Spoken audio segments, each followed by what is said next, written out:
So the age-old tale of Sony not caring for its players and wanting to milk them as much as possible has been passed down through the annals of history. People have been talking about it, saying it, and no one seems to listen. Competition is good. Competition brings competitive pricing, which is benefits ultimately the users.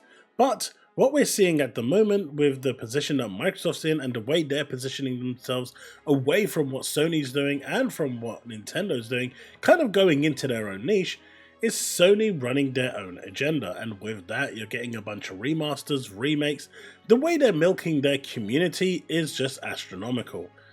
Nicola, of course, is absolutely loving it, bootlicking his way to fandom with Sony, praising every $10 that people are paying, while being actually deceived by Horizon Forbidden West, because people assume that if they pay for that, they're going to get their trophies and stuff and their progress will carry over.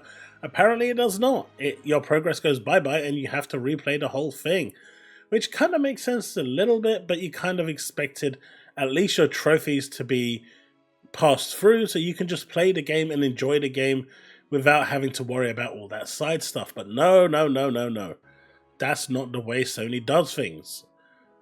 But then, outside of the bootlicking that's going on, you've got the £700 console, which, as far as, if we're listening to X community, no one buys, digital games on PlayStation. No, sir.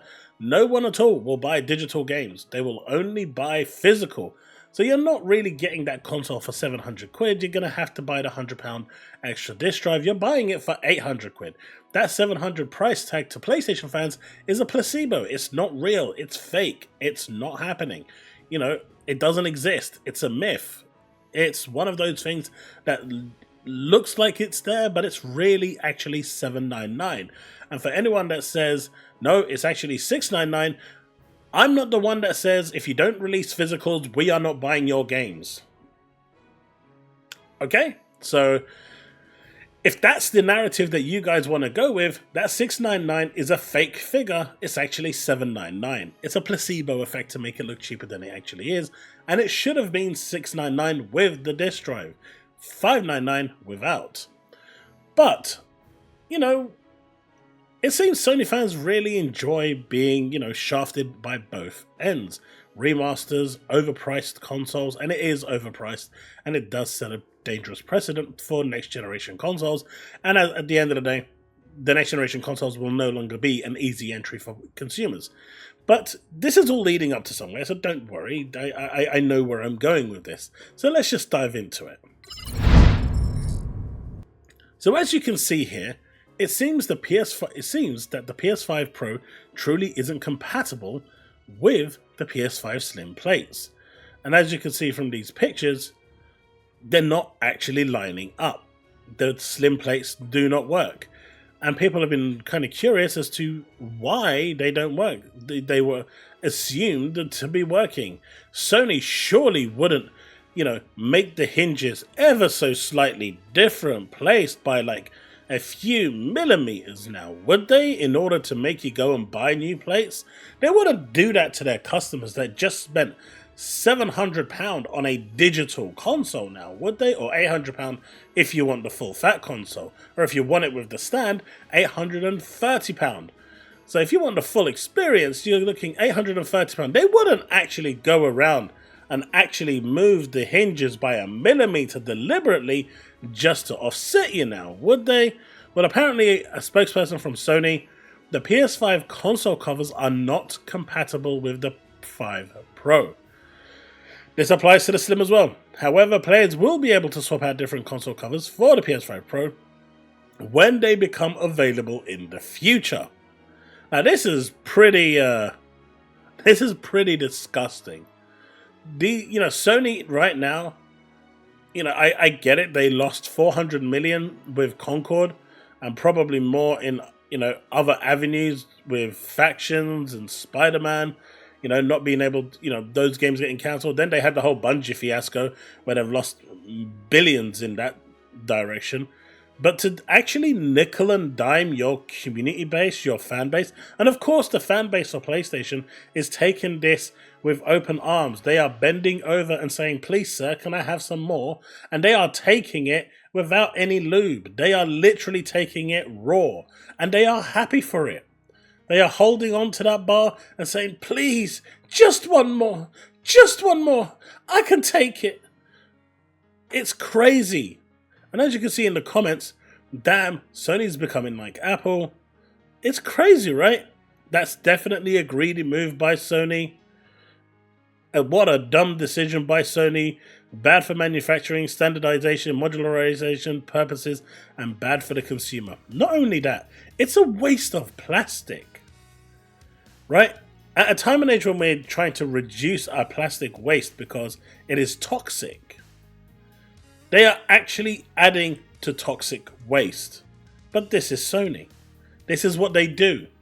And now that they can run rampant, instead of their community turning round and asking questions and demanding better from Sony, asking for better from Sony, holding them accountable. How many people held Herman Holst accountable for Concord? That was his baby. That was his Star Wars. He was in charge of that pretty much all the way through. He saw where the game was going. He approved its release. These same people turned around and dogged Phil Spencer all the way through for Redfall. But Redfall is still available today and playable and in a good state. It's not going to win Game of the Year. It's not going to get 8 or 9s out of 10. But it is still good enough to play in a multiplayer environment and it is fun. Concord is completely offline today. That is a $400 million investment that he saw and oversaw in his professional capacity, and no one is holding him accountable. I'm sure Hiroki Totoki is looking at this and going, my dude, this is a $400 million deficit. What are you going to do about it? And that's probably part of the reason why the PS5 Pro price is the way it is, or the fact that these are now happening because they're trying to recoup that money, especially after that $3.6 billion disaster that is Bungie. But no one is holding them accountable. And it's really weird. And I know people are going to say, dude, it's not that deep. It's just covers. But why? If you don't tell someone to stop now, they won't stop in the future. It will only get worse. I'm reminded of this time with Bungie, where they turned around and said, we're introducing Eververse. We're going to have maybe a Sparrow once every 6 months. We're going to have maybe a Ghost once a year just to commemorate. And these, transactions are going to help fund activities throughout the game. Fast forward a number of years, Eververse is pretty much the main, game loop in Destiny now. All the cool stuff is hidden inside there, inside a paywall. So you kind of have to act early and hold them accountable in order to actually get ahead of this. But unfortunately, that is not the PlayStation fans' way. They will lick that salt cubes, the sugar cubes. They will play around in their stables and just be happy with what they've got. And maybe that's okay for them. But things will only get worse. And things will only get pricier. And until they actually learn that holding PlayStation accountable for their misfits, they're not going to get anything. And this to me is just really, really anti-consumer. There's no reason for this. Absolutely none. It's pretty pathetic. But what do I know? You let me know in the comment section below. Let's have that discussion. And I will see you in the next one. Don't forget, we will be doing a Halloween stream tonight. So hopefully I will see you there. Take care and remain legend.